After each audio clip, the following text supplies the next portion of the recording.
সম্মানীয় মানুষজন এবং আপনারা পায়রাডাঙ্গার মঞ্চে আমরা এটা অনেকদিন ধরেই আছি। যখন 2011-এ প্রথম মমতাদি আমাদের মুখ্যমন্ত্রী হলে সেই ইলেকশন থেকে আমাদের মুক্তিমঞ্চ আগে থেকে তৈরি হয়েছে আন্দোলন, সিঙ্গুর আন্দোলন, নন্দীগ্রাম আন্দোলন, সেটা আমরা আজও এগিয়ে নিয়ে যাচ্ছি। বিভিন্ন পেশার মানুষ আজকে এই মঞ্চে, কারণটা একটু আগেই আমাদের শ্রদ্ধেয় দাদা বলে গেলেন, অনেক কিছু ধরে দিয়ে গেছে।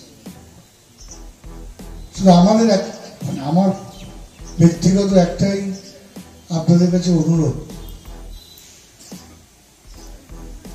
যে মোদিজি যে খেলা মেতে ছিল সে খেলাটা কিন্তু আমরা দেখে নিয়েছি। খেলাটা একটা ফলস ছিল, টোটালটা ও একটা ম্যাজিক করার চেষ্টা করেছিল। একটা সুন্দর গেট আপ, সুন্দর মেকআপ, প্রচুর দামি জামা কাপড়, সবকিছু নিয়ে একটা যেটা আমরা সিনেমা করে থাকি, আর্টিস্টদের সুন্দর সাজিয়ে সুন্দর কথা বলে মানুষের হাততালি পাওয়ার চেষ্টা করি। উনি সেটাই করেছিলেন এবং সেটা বিশেষ করে পশ্চিমবঙ্গের মানুষ সে থাপ্পড়টা দিয়ে দিয়েছে। মমতাদি আমাদের পশ্চিমবঙ্গে কি সেটা সবাই জানে। উনি মুখে যেটা বলেন সেটা করার চেষ্টা করেন, এটাই আমাদের কাছে বড় গর্ব। লক্ষ্মী ভান্ডার করে দিয়েছে আমাদের মা বোনেরা, দিদি মা সবাই সেটাকে ন্যায় করছে। মমতাদি স্কুল ছাত্রছাত্রীদের জন্য একটু আগে শুনলেন স্বাস্থ্যসাথী, এই স্বাস্থ্যসাথী নিয়ে অনেকে অনেক কিছু বলে,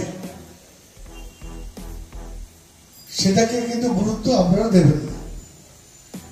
আপনারা হসপিটালে যাবেন এবং আদায় করবেন। কিছু দুষ্ট লোক আছে যারা এটাকে এর বদনাম করার চেষ্টা করে। আর মোদিজি যেভাবে উনি লাফিয়েছিলেন এবং এমন একটা হাওয়া তুলে দিয়েছিল যে উনি অনেক কিছু করে ফেলবেন, আমরা সেটা দেখে নিয়েছি। নতুন করে কিছু বলার নেই। ওনাকে অন্যের হাত ধরতে হয়েছে, অন্যের হাত ধরে ওনাকে আজ প্রধানমন্ত্রী হতে হয়েছে। আর মমতাদি দেখবেন 26-এ আমাদের বিধানসভা আসছে, সেই সময় দেখে মমতাদি খেলা দেখিয়ে দেবেন আমার। আর তার জন্য সেই তার সাথী সঙ্গী আপনারা। আজ পায়রাডাঙ্গার মানুষ, এই পায়রাডাঙ্গার মানুষ মমতাদির সাথে আছে, থাকবে, এটা আমার দৃঢ় বিশ্বাস। তো আগামী 10 তারিখে যে ভোট এখানে হবে, আপনারা সেই ভোটে